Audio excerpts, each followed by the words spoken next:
یہ ہے بات مارچ 1977 کی، جب دو بوئنگ 747 مسافر طیارے آپس میں ٹکرائے۔ یہ واقعہ آئی لینڈ آف ٹرینفی کے ایئرپورٹ ٹرینفی نارتھ ایئرپورٹ پر پیش آیا اور مختلف نیوز چینلز کی ہیڈ لائنز بن گیا۔ What happened that day would forever change the way the world views air travel safety. And this is the harrowing story of the Tenerife disaster. اسے دنیا کے سب سے خطرناک اور جان لیوا ایئر ڈیزاسٹرز میں سے ایک تصور کیا جاتا ہے۔ اس واقعے میں قریباً 583 لوگ مارے گئے۔ یہ حادثہ دو فلائٹس KLM فلائٹ 4805 اور پین ایم فلائٹ 1736 کے درمیان پیش آیا۔ اس حادثے نے پوری ایویشن انڈسٹری کو ہلا کر رکھ دیا۔ KLM فلائٹ 4805 نے ایمسٹرڈم ایئرپورٹ نیدرلینڈ سے ٹیک آف کیا اور اس کی منزل تھی گرین کنیریا ایئرپورٹ، جبکہ پین ایم فلائٹ 1736 نے لاس اینجلس ایئرپورٹ سے ٹیک آف کیا اور اس کی منزل بھی گرین کنیریا ایئرپورٹ ہی تھی۔ تو ایسی کیا مجبوری بنی کہ ان دونوں فلائٹس کو ٹرینفی نارتھ ایئرپورٹ پر لینڈ کرنا پڑا؟ دوستو، آپ کو بتاتے چلیں کہ ان دنوں گرین کنیریا ایئرپورٹ کے قریب بام ایکسپلوژن ہوا تھا، جس کے سبب سیکورٹی تھریٹس کی وجہ سے ایئرپورٹ کو بند کر دیا گیا اور اس ایئرپورٹ کی تمام فلائٹس کو ٹرینفی ایئرپورٹ کی طرف ڈائیورٹ کر دیا گیا۔ تو آج ہم جانیں گے کہ اس حادثے کا سبب کیا تھا، کس کی غلطی تھی اور بلیک باکس سے کیا معلوم ہوا، اور اس حادثے کے بعد ایویشن انڈسٹری میں کیا تبدیلی آئی۔ تو آئیے شروع کرتے ہیں۔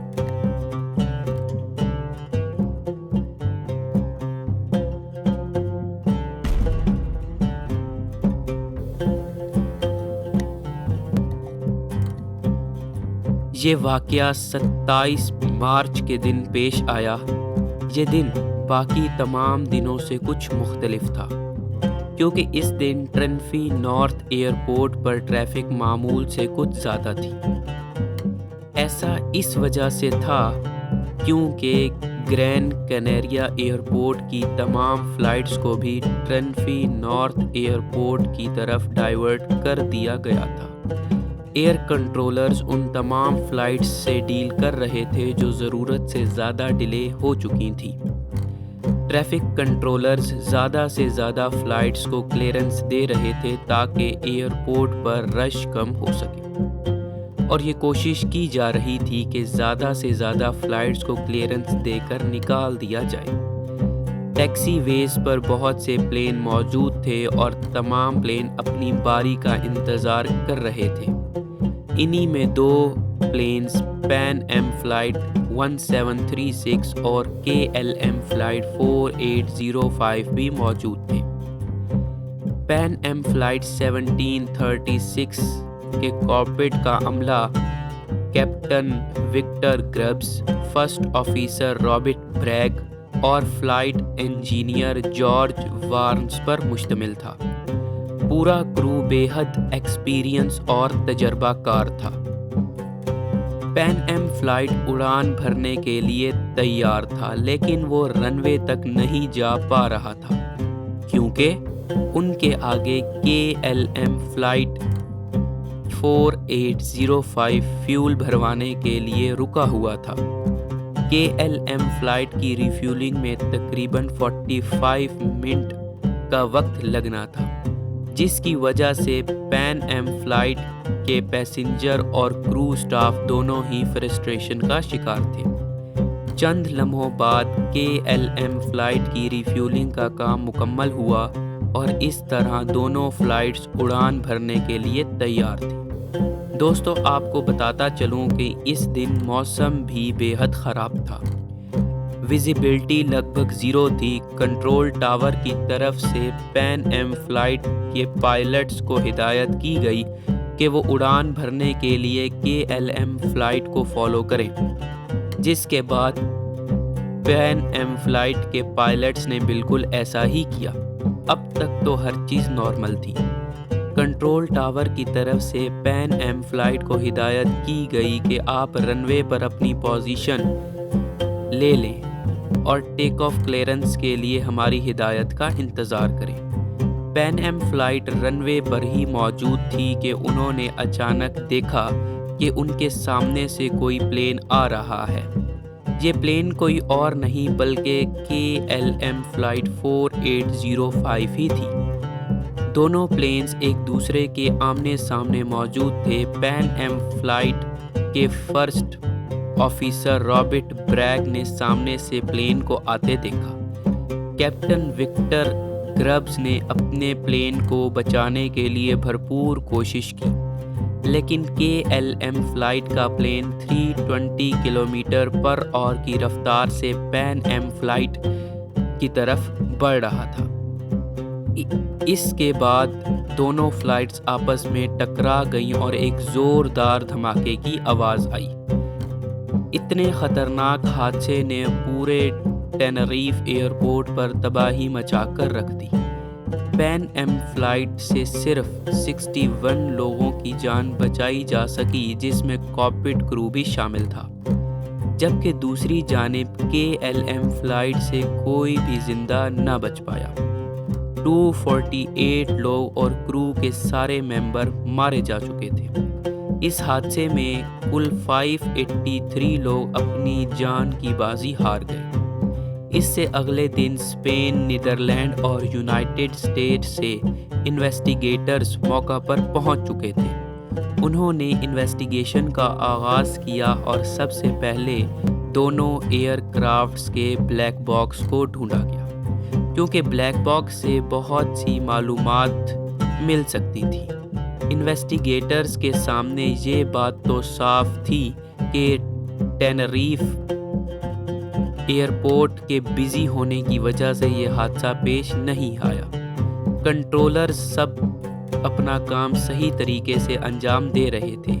اس کے بعد انویسٹیگیٹرز نے کنٹرول ٹاور کی تمام ریکارڈنگز کو جمع کیا تاکہ اس بات کا صحیح اندازہ لگایا جا سکے کہ غلطی کس کی تھی۔ کسی بھی پلین کریش میں کوئی ایک غلطی نہیں ہوتی، بلکہ مختلف کازز ہوتے ہیں جس کی وجہ سے حادثہ پیش آیا ہوتا ہے۔ اسی میں ایک مسئلہ لینگویج کا بھی تھا۔ جی ہاں ناظرین، کیونکہ کنٹرول ٹاور میں موجود دونوں ٹریفک کنٹرولرز کا تعلق اسپین سے تھا اور ان کی لینگویج اسپینش تھی، اور وہ ایک امریکن اور ایک ڈچ کرو کو اپنی بات سمجھا رہے تھے۔ اس لیے ٹریفک کنٹرولرز کے لیے اپنی بات سمجھانا مشکل تھا۔ ٹریفک کنٹرولرز نے پین ایم فلائٹ کو C3 سے ٹرن کرنے کی ہدایت کی، لیکن پائلٹس کے لیے C3 سے ٹرن کرنا بے حد مشکل تھا، کیونکہ یہ ایک چھوٹا کٹ تھا جس میں سے ایک بڑے بوئنگ 747 پلین کو گزارنا بے حد مشکل تھا۔ اس لیے پین ایم فلائٹ نے C4 کا انتخاب کیا۔ یہ فلائٹ C4 کی جانب بڑھ رہی تھی، جبکہ دوسری جانب KLM فلائٹ کو ہدایت کی گئی تھی کہ وہ ٹیک آف کرنے کے لیے اپنی پوزیشن لے لیں اور کنٹرول ٹاور کی طرف سے ہدایات کا انتظار کریں۔ KLM فلائٹ کے پائلٹ وین زینٹن تھے۔ وین زینٹن کا شمار دنیا کے سب سے بہترین اور تجربہ کار پائلٹس میں ہوتا تھا۔ KLM فلائٹ کے پائلٹ وین زینٹن کو ہدایت کی گئی تھی کہ وہ کنٹرول ٹاور سے ہدایات کا انتظار کریں۔ دوستو، یہاں میں آپ کو بتاتا چلوں کہ ٹاور کنٹرولرز اور پائلٹ وین زینٹن میں کچھ کنفیوژن ہوئی، جس کے سبب پائلٹ کو یہ لگا کہ اسے کنٹرول ٹاور سے ٹیک آف کی اجازت دے دی گئی ہے، جبکہ ٹاور کنٹرولرز نے انہیں وہیں رکنے کی ہدایت کی تھی۔ اس مس انڈرسٹینڈنگ کے سبب وین زینٹن نے پلین کا ٹیک آف شروع کر دیا، جبکہ پین ایم فلائٹ ابھی رن وے پر ہی موجود تھی، جس کے سبب C4 پوائنٹ پر دونوں جہاز آپس میں بہت بری طرح ٹکرائے اور یہ حادثہ پیش آیا۔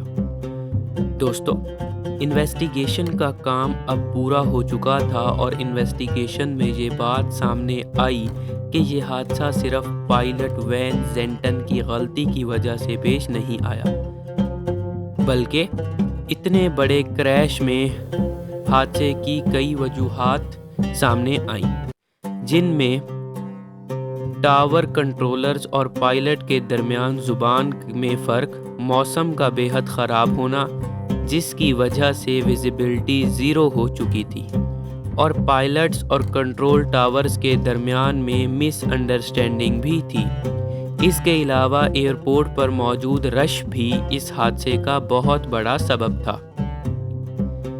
اس کے بعد ایسے حادثات سے بچنے کے لیے ایویشن انڈسٹری میں بہت ساری تبدیلیاں کی گئی، جن میں زبان کے فرق کو ختم کیا گیا اور انگلش لینگویج کو ہر پائلٹ اور ٹاور کنٹرولر کے لیے لازمی قرار دیا گیا۔ اس پورے حادثے کا ذمہ دار پائلٹ وین زینٹن کو ٹھہرایا گیا کہ پائلٹ نے پراپر کلیئرنس کے بغیر پلین کو ٹیک آف کرنے کی کوشش کی۔ اس کے بعد KLM کمپنی کو تمام مرنے والے کے لواحقین کو $58,000 سے $75,000 کی مد میں معاوضہ بھی ادا کرنا پڑا۔ دوستو، امید کرتا ہوں آپ کو دی انفارمیٹیو ورلڈ کی یہ ویڈیو بھی بے حد پسند آئی ہوگی۔ چینل کو سبسکرائب کرنا ہرگز مت بھولیں۔ ملتے ہیں اپنی اگلی ویڈیو میں، تب تک اپنا بے حد خیال رکھیے گا۔